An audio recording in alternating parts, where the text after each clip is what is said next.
Hello, everyone. Welcome to our webinar on our Equity Reset Toolkit. We are very excited to have the next hour to spend with you all. Are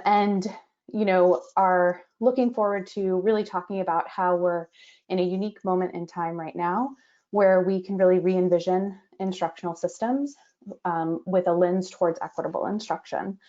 So before we get into the nuts and bolts of everything, we want to do a little bit of housekeeping.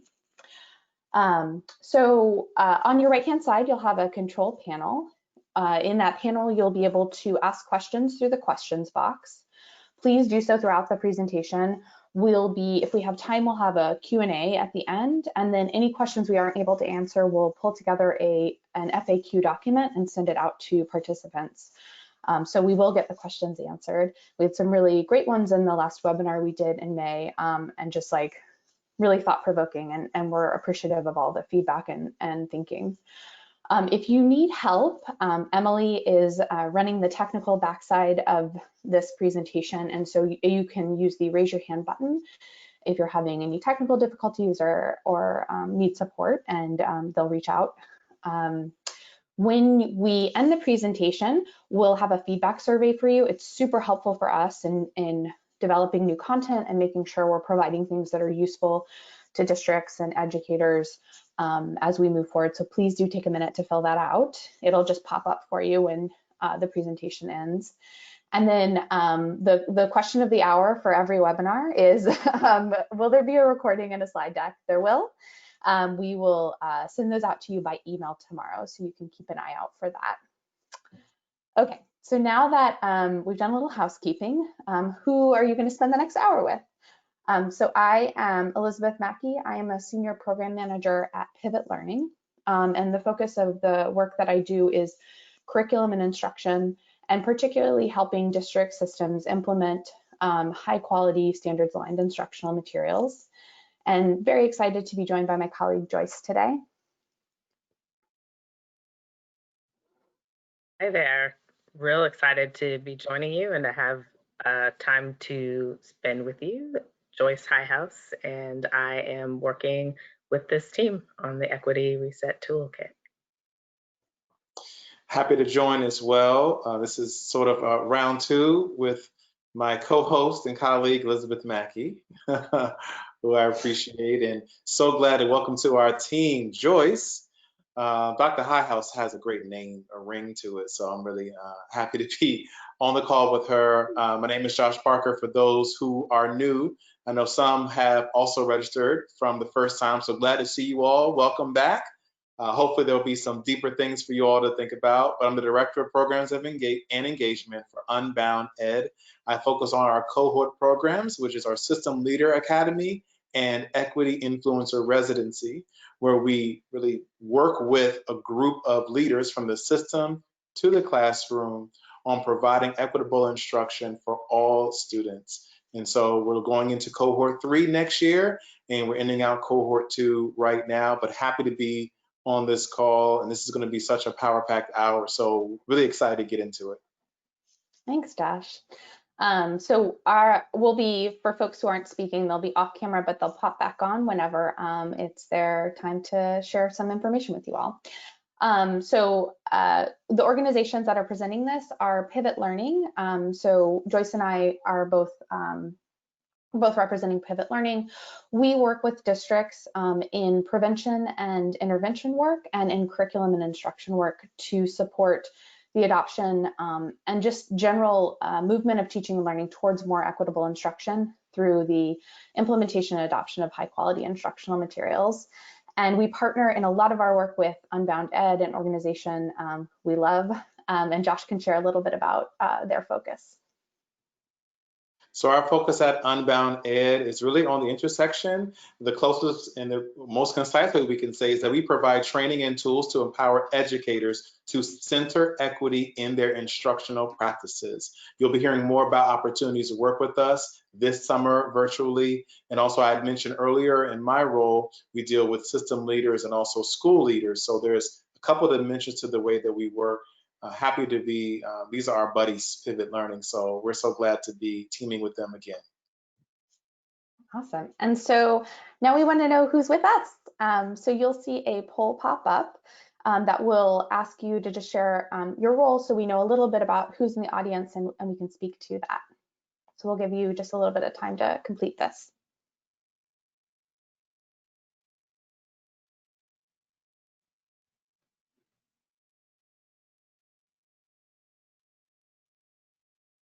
All right, we'll give it just about 5 more seconds and then we'll see who we've got.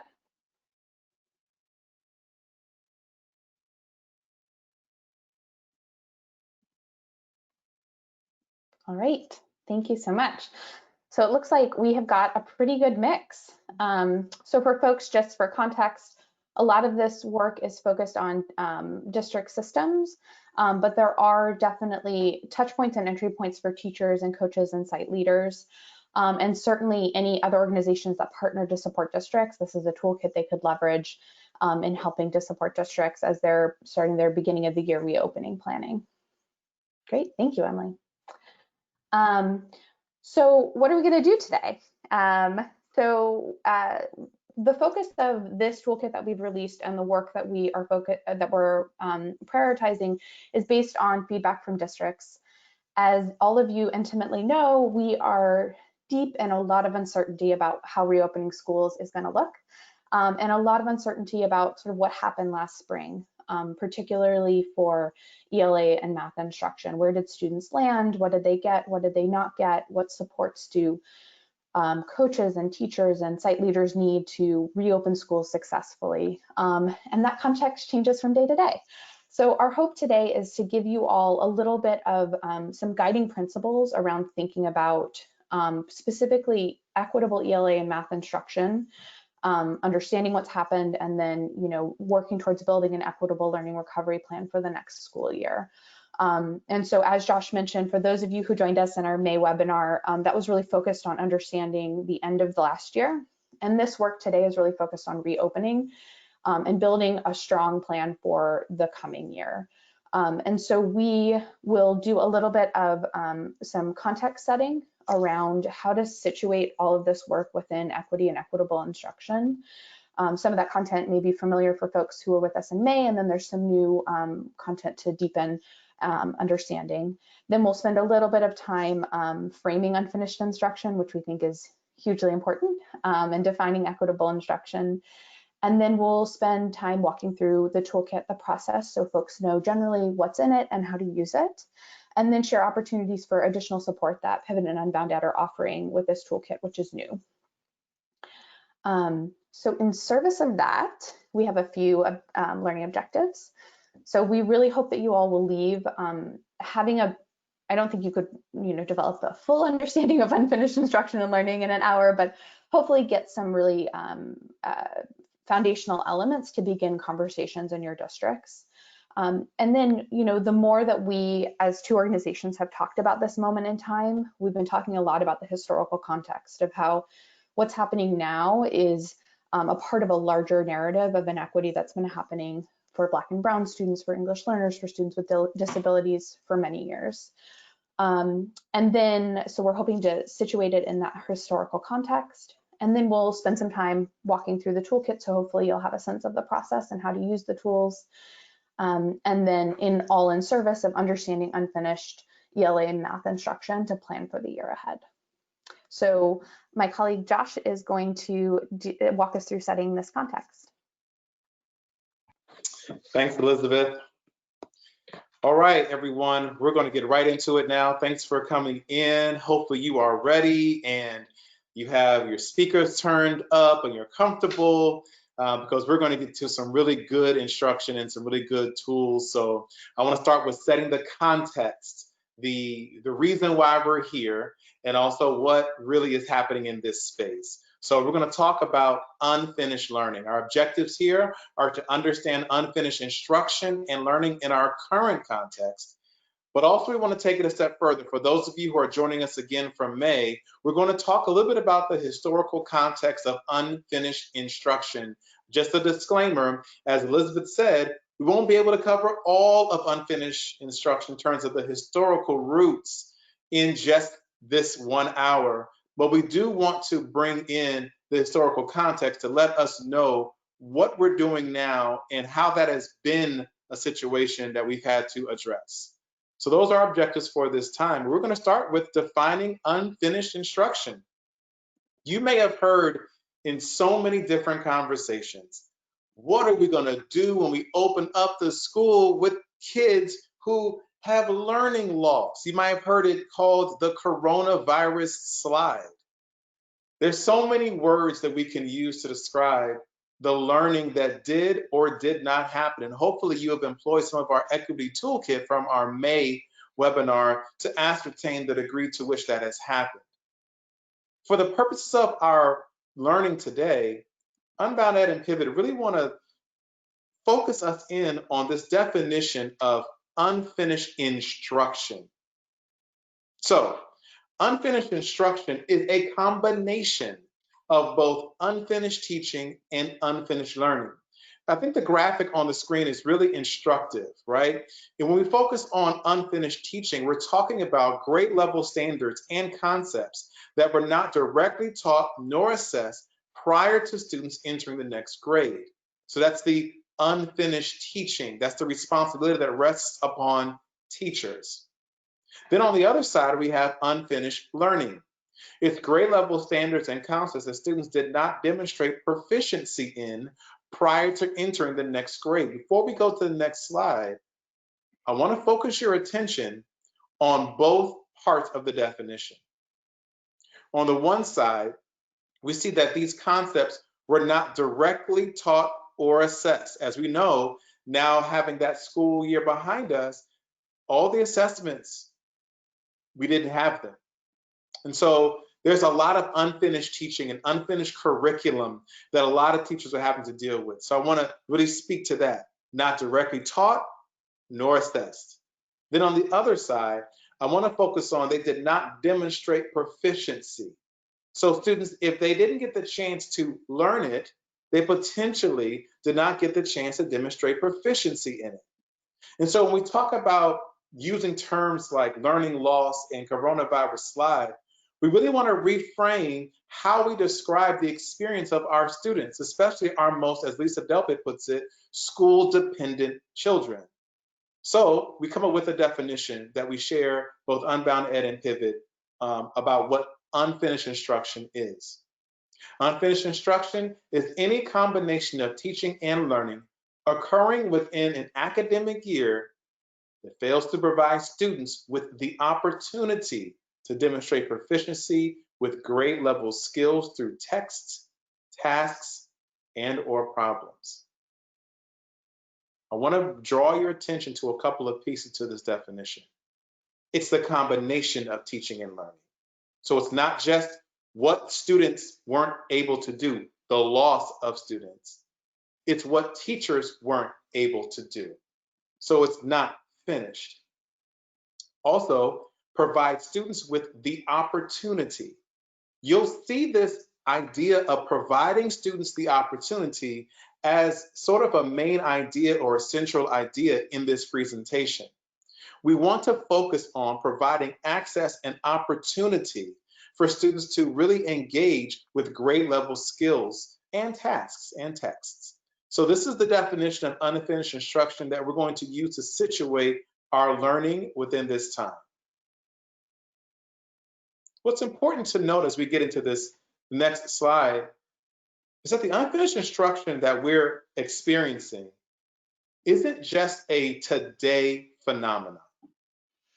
It isn't just because of COVID-19 that students, particularly Black and Brown students, have experienced unfinished instruction. This concept of unfinished instruction has occurred in multiple times throughout our history. We start in the 1870s, and here's a couple of different pieces. By the way, there are many dates that are missing from this because the story is really broader than this. But we want to really start with the historical context. In the 1870s, federal officials began separating Native American children from their families and forcing them into boarding schools. The operating idea was that you kill the Indian and save the human. This is part of our educational history. So there's a separate track already there. In the 1890s, the Supreme Court allowed Georgia to tax black and white citizens while only allowing white citizens to attend schools. So there was a taxation, but there wasn't a access to the same institutions for black and white students. Now, having said that, black students in different parts of our country through the Freedmen's Bureau still created schools for themselves, but access to the public institutions that they were paying into was unequal. So this unfinished instruction at some level was happening. In the 1930s, many US school districts used so-called intelligence tests to place students in different academic tracks. We can see that same idea of using tests and tests rather to track students even today, where we have different reading groups and different places. There's a college ready track and a remedial track, so-called remedial track, that has its roots in our history.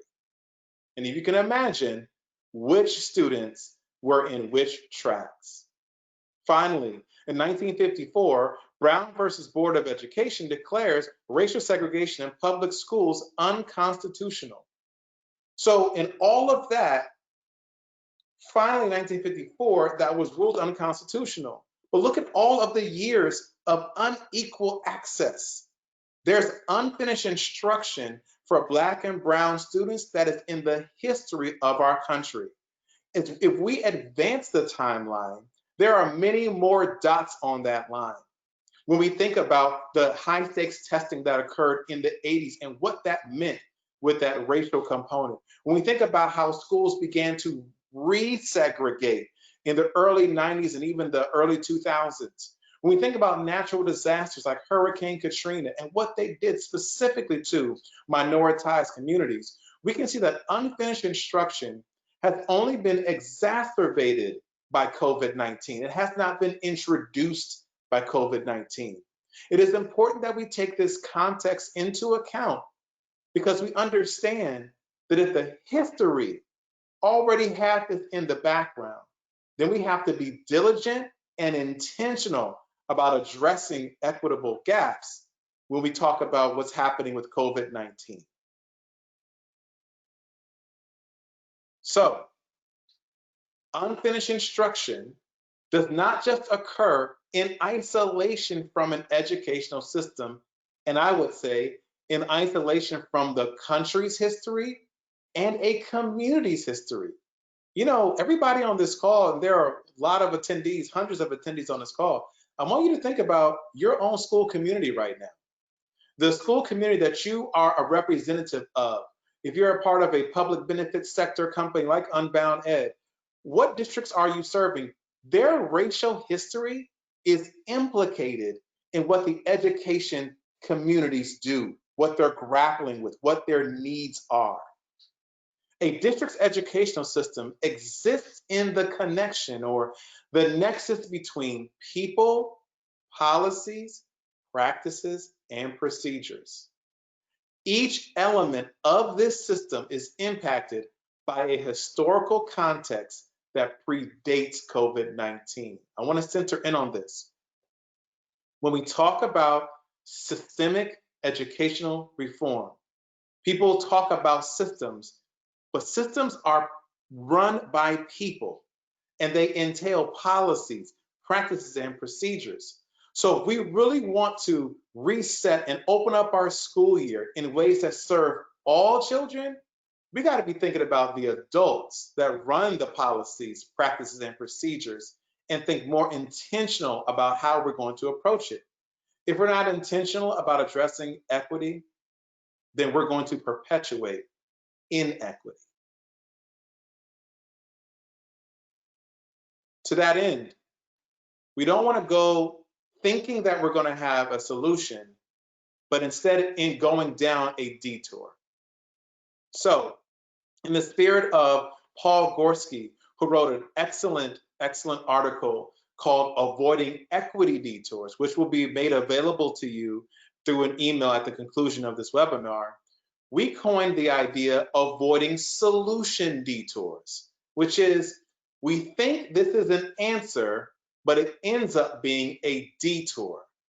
So we want to talk about 3 specifically that you might be falling into by all means with good intentions. So the first detour to avoid when opening up a school under the specter of COVID-19, you can think about all the options you'd like. Option A, Plan B, Plan C. But make sure that you avoid this detour, solving adaptive challenges with technical solutions.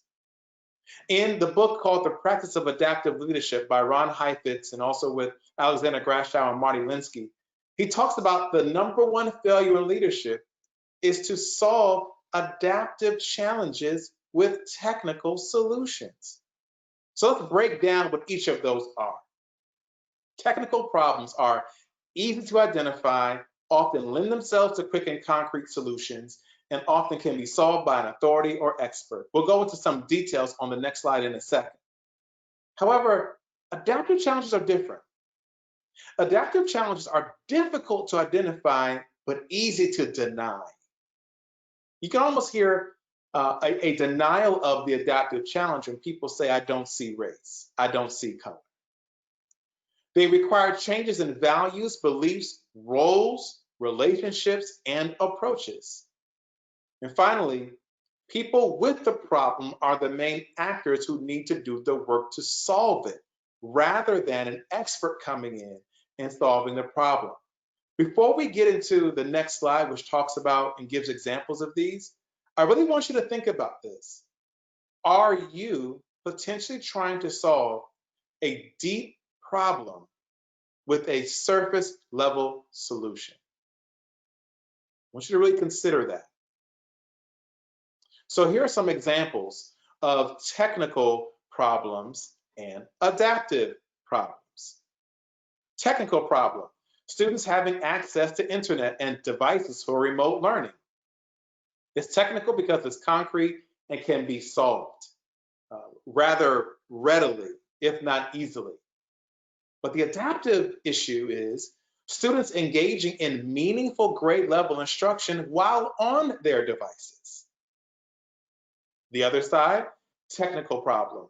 Students receiving a letter grade for the year. It's a technical problem, okay? Are they gonna receive a letter for the year or not? Will they stop at the last grade letter they have and then everything else will be added onto it like many districts have decided? That's the solution to it. But the adaptive is student placement and delivery of instruction when they return in the fall. And guess what? For a lot of districts, the fall is now.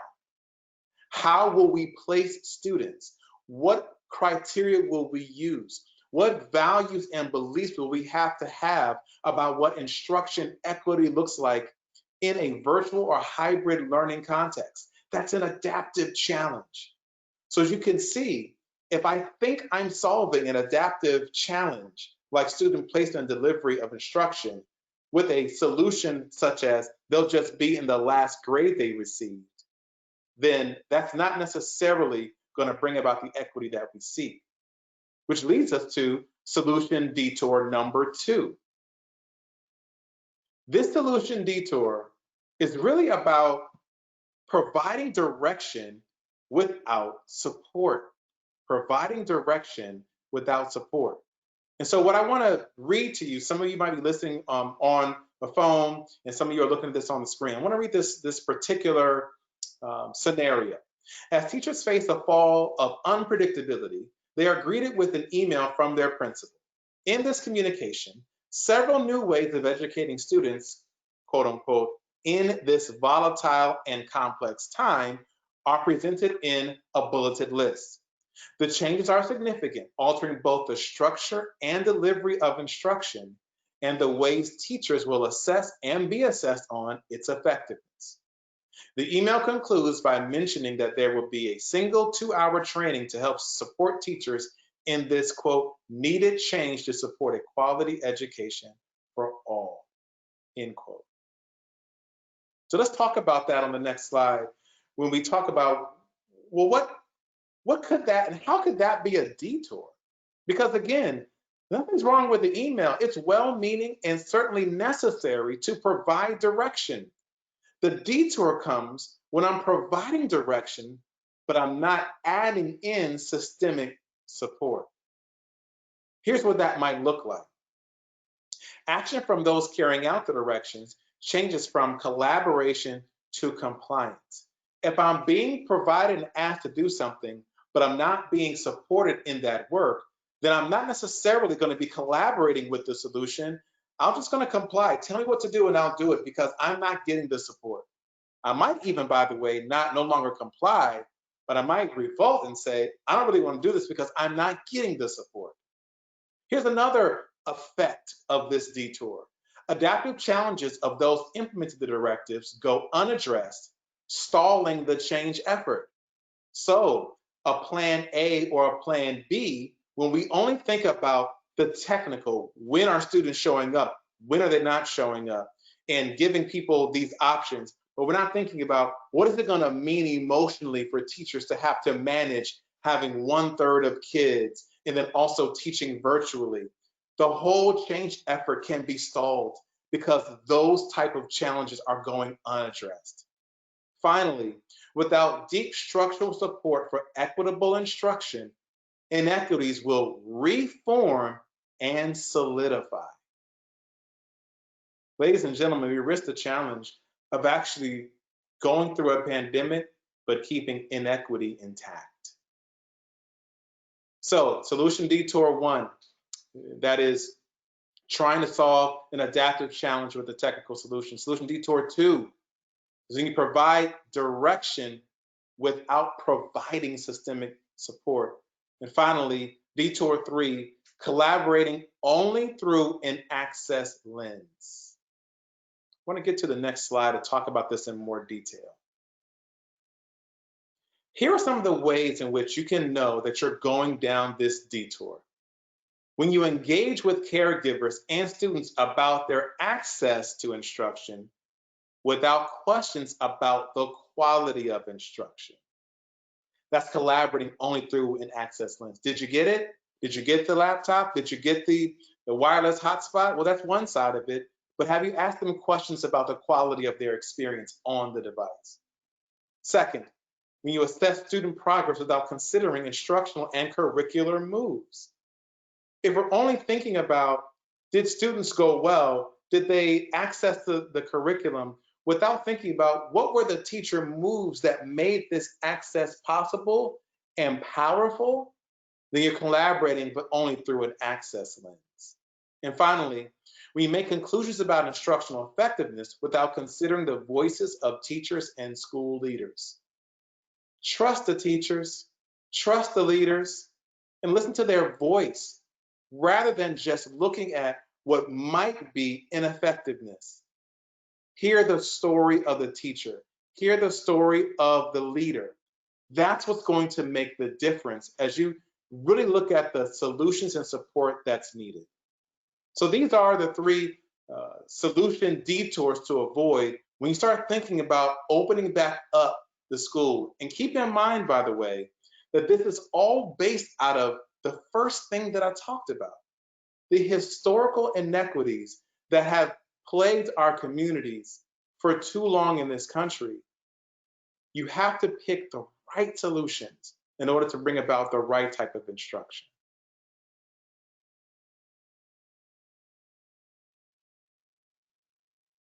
So those are the 3 solution detours that we talked about for today. And I really want to check in at this particular time. So checking in and leading into what questions you might have about unfinished instruction, technical and adaptive challenges, and using the right data. I'm not sure if we are just taking questions or there's going to be a poll here, but I defer. Just hoping folks will put any questions that they have into the chat, and we can circle back to them during the Q&A if we have time, and if not, the FAQ time. Awesome. Great. So we'll give you about 20 or 30 seconds to populate that, and then Elizabeth's going to come on with the next section. Yeah, thanks, Josh. I just wanted to say I really appreciated walking through some of that historical context, and it, as you were talking about it, made me think about more of the how this is constantly recurring. where I am in California, you know, my colleague Joyce mentioned like the wildfires that are happening. Yeah. Like there's, you know, in some ways there are these constant disruptions that happen to student learning. And so instead of having a reactive stance to it, how can we really anticipate that this is going to happen and think about it in this historical context? I'm really thankful that you said that. It makes me feel like this is the right time to do the things that we should have always done. Mm-hmm. Mm-hmm. Yeah, and even thinking about it like, you know, while some of those broader national policies may have shifted, like Brown versus Board, we're still seeing in practice segregation of schools. That's That's right. it. I think what I read most recently is as high as it was in the 50s. Right. You know, we can change policy, but there are the three other P's that we really need to consider. So thank you so much for walking us through that. I really appreciate it. Thanks, Elizabeth. Looking forward to your section. So after all of that great information from Josh, so what do we do? How can we address unfinished instruction, and how can we avoid some of those detours that Josh walked us through? And so first, before we get into you know, some of the more specific pieces, the first thing we would really encourage folks to think about is framing the work of understanding unfinished instruction in this adaptive, systemic way that Josh has been talking about, thinking about the policies, people, practices, and procedures, thinking about how the education system is related to the health system, is related to the housing system. Those of you who work in districts know this, right? You know that you know, if a student is homeless, it impacts their education. So really thinking about unfinished instruction in that broader historical context and in your specific community's context. And then the second thing, what we'd really recommend is using an intentional process to gather data so that you are building your plan based on information from stakeholders, based on quantitative and qualitative data that helps you make sure you're planning for the needs that are in your community and in your district.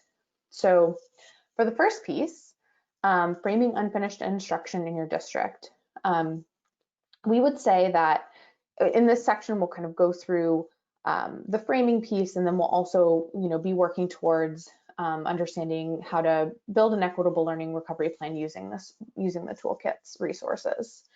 And so the first thing that we'll say about all of this is that this work sits along other equally important work.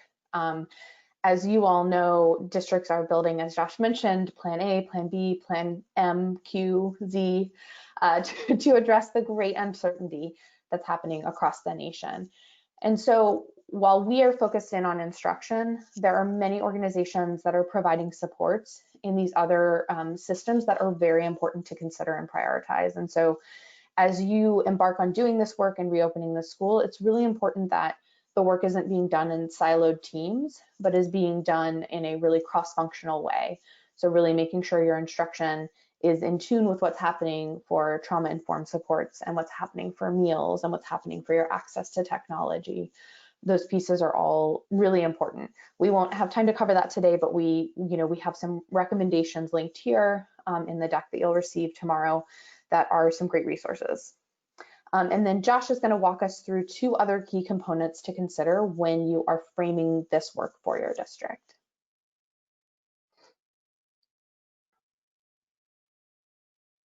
Thanks, Elizabeth. Yeah. So we talked a little bit about the historical context before, and hopefully you all are really receiving some of this, and it's really soaking in that we are in the right time to do the right thing.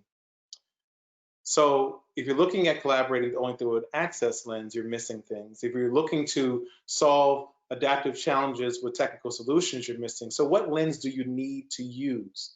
We need to use an equity lens to strategize and prioritize. And what that means is not just saying equity, it's really being equity. It's seeing things in terms of what is most equitable for the students, the children that are in our building. Sometimes we tend to use the word students, and that's a nice word because it's who they are, but we're actually talking about children. What is right for the children in our classes? What is right for the children that we're serving?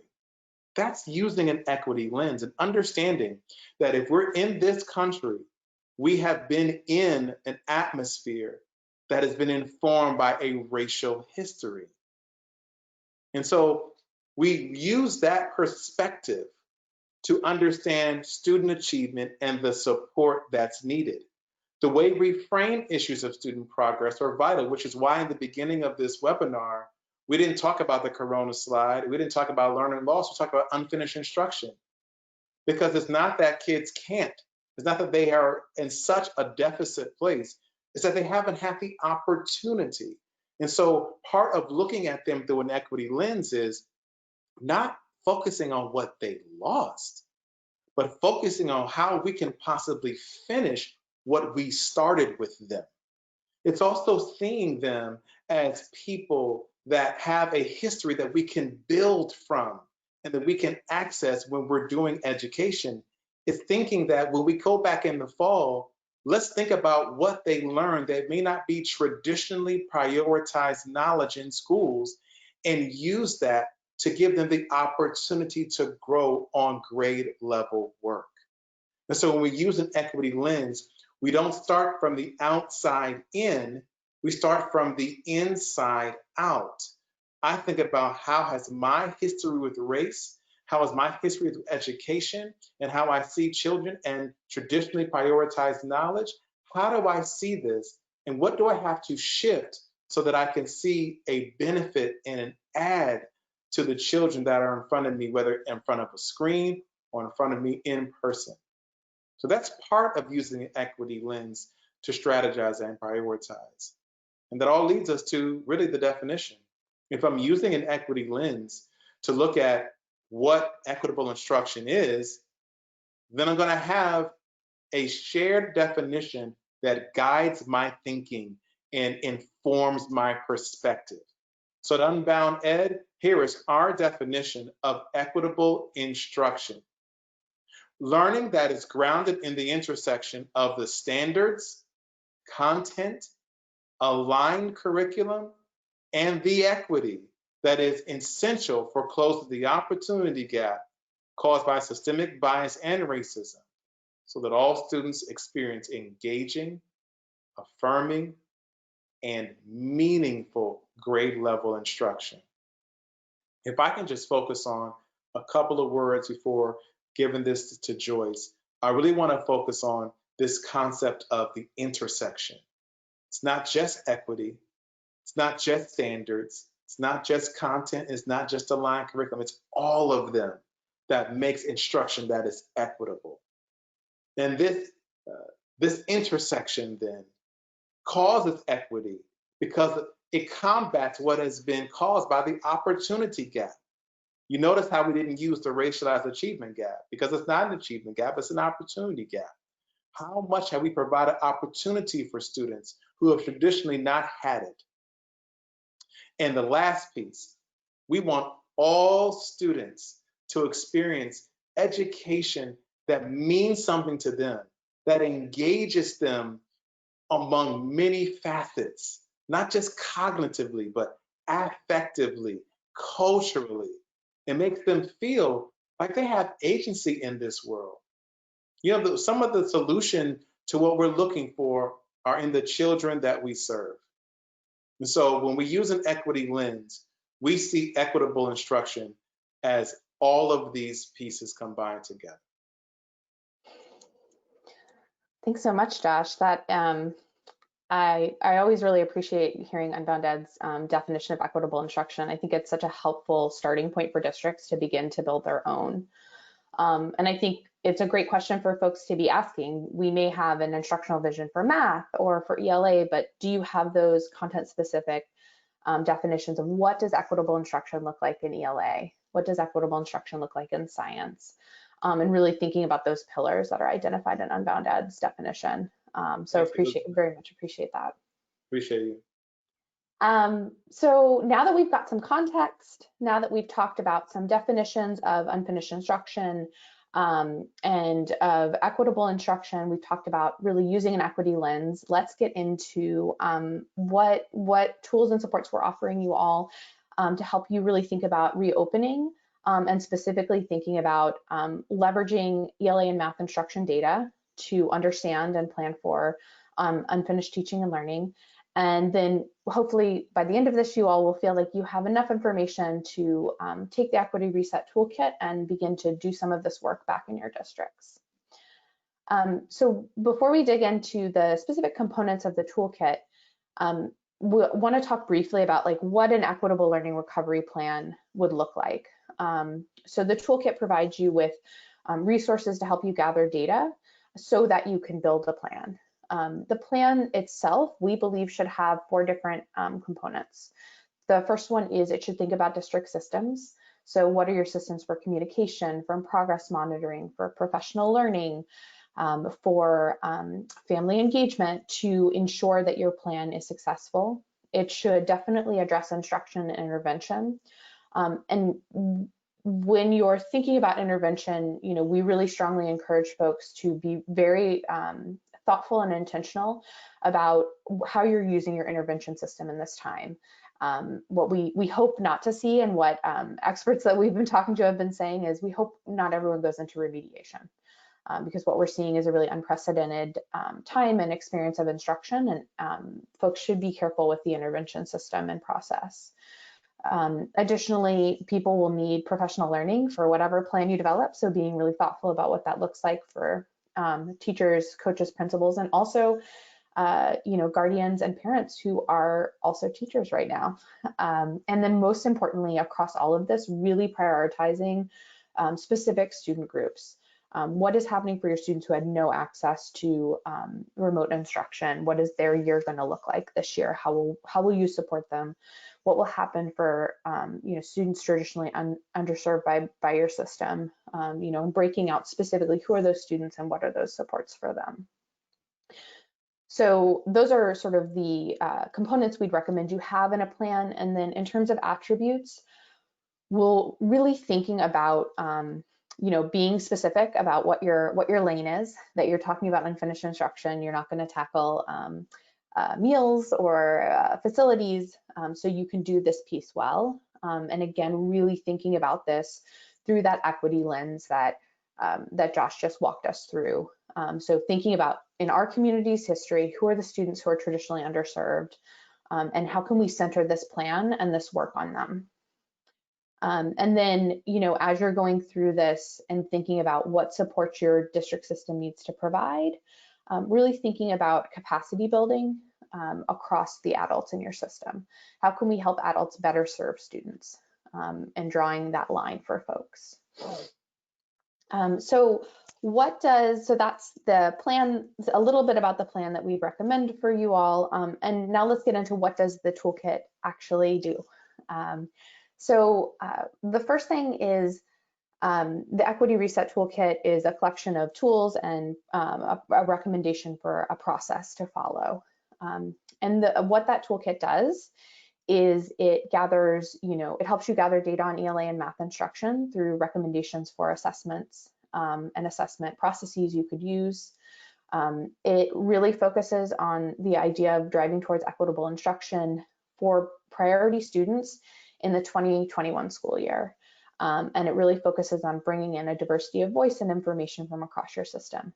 Very importantly, what we really don't recommend for the toolkit is that it's used to evaluate teachers, students, parents and guardians, you know, anybody in the system, because at this point we need a lot more information to understand where we need to head and what supports we need to provide.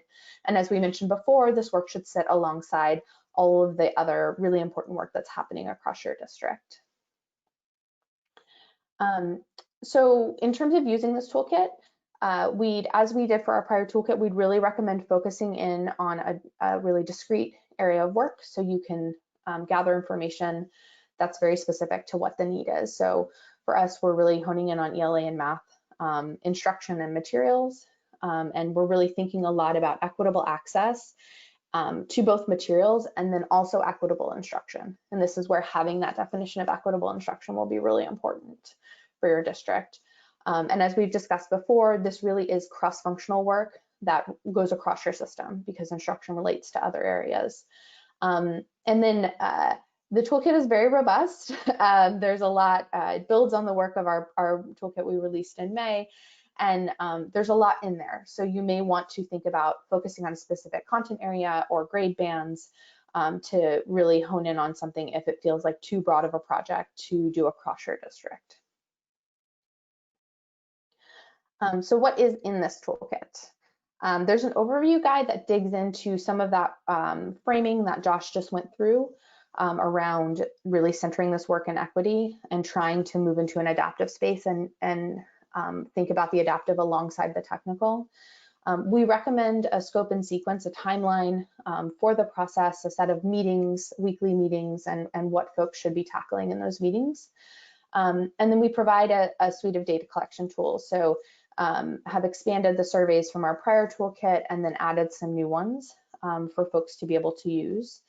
And then have deepened the recommendations we have for collecting data across your district system. So, you know, access to synchronous and asynchronous learning, and you know, students being able to log on to different types of systems, as well as looking at some of your assessment data from last year.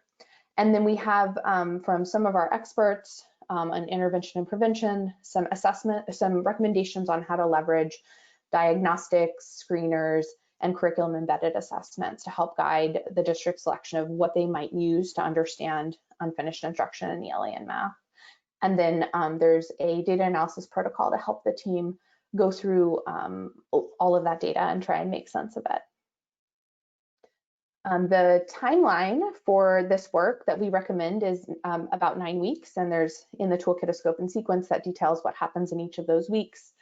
But we recommend having enough time so that you could really get good data, but not dragging it too long into the year, because we know a plan needs to be built to support these students sooner rather than later. You know, ours starts in August, but districts will start at different times. So we just recommend a 9-week sequence.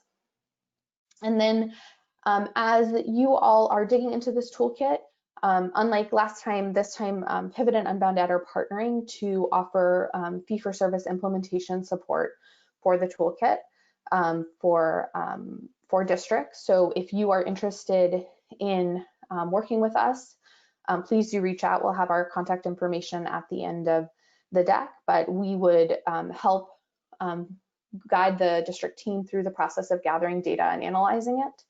We would also provide learning sessions with experts from Unbound Ed on equitable instruction, and then from our intervention and prevention team on really understanding how to leverage assessments to understand ELA and math, unfinished instruction. And then we would end by providing actionable and customized recommendations to support your district in building your recovery plan. And that all could be funded through the CARES Act learning loss funding. So please do reach out if this seems like a lot and you'd like some support to implement it, because we want to provide as much support as we can to help districts in this time. So now my colleague Joyce is going to just walk us through the process so folks have a sense of where what we're recommending.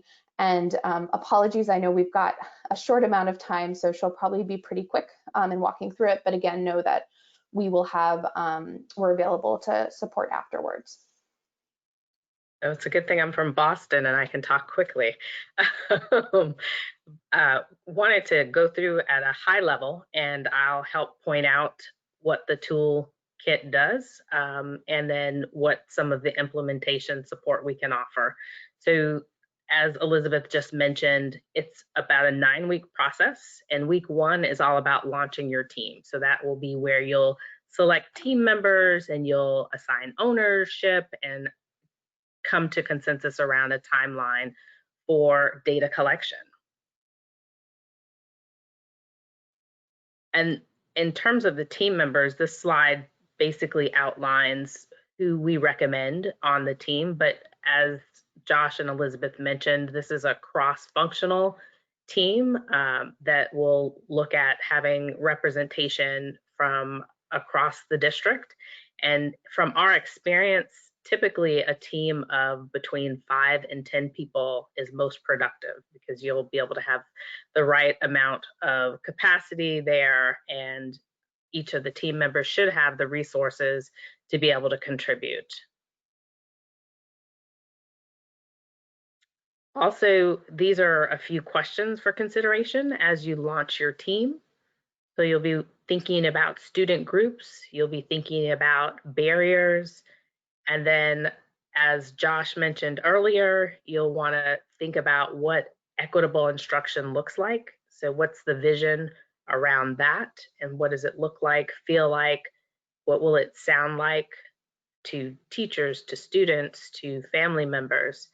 And then lastly, how can we re-envision or reimagine, as I've been hearing a lot about, district systems to address the current and the historical inequities that Josh mentioned a little bit earlier. So weeks 2 through 7 is really focused around data collection. And Josh spent a bit of time talking about an equity lens.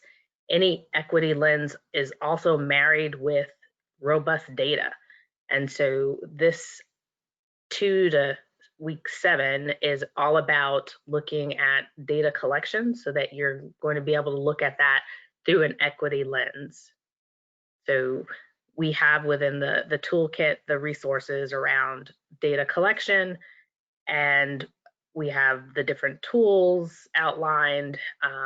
And I wanted to just highlight here that there is the toolkit, and then we also offer additional implementation support that is available to you in terms of data collection. Here is, again, a graphic that looks at weeks 2 through 7 and what we're suggesting in the toolkit. And then weeks 2 through 6, again, is about equitable data collection. So we offer some tips around accessibility. Some things go without saying, just in terms of having things in accessible languages, thinking about format, communicating the why and what is the purpose of this, transparency, and then from an equity perspective, again, having a focus on getting a diversity of voices.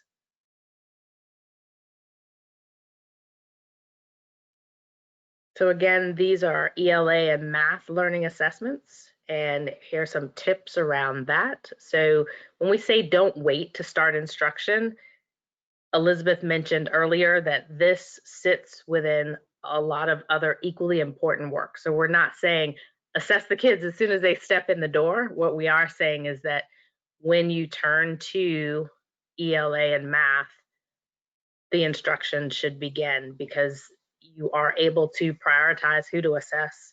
And then you're also able to use curriculum embedded assessments, screeners, and diagnostics that are going to make sense. And also, as Josh mentioned, we're really focused on an opportunity gap. I know students oftentimes they have the information within, and so it's a matter of giving them the opportunity to present what they do know, whether or not it's been taught. And so we've got to give an opportunity to get in there right away, start with the instruction, and figure out how to give students the opportunity to demonstrate what they know, and how to prioritize those students to assess, and then understanding what the data will and will not tell you. And again, Pivot can support you in creating an ELA and a math learning assessment plan in addition to the free toolkit. So week 7 and 8, this will be a time where you'll analyze your data and summarize your findings. And again, Pivot and Unbound Ed can help you apply an equity lens to the data analysis process. And then finally, coming down to week 9, that's where you'll develop your plan based on all of the findings. You'll be positioned to develop your tailor-made plan for supports that your district can offer teachers and students to address unfinished instruction, and will also available to support you, in addition to the free toolkit, You can partner with Pivot and Unbound Ed to receive customized recommendations based on the data that you collect.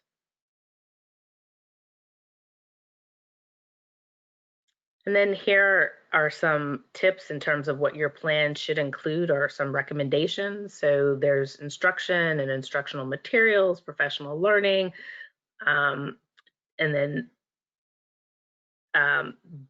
looking at what the data tells you about how your district can equitably address unfinished instruction.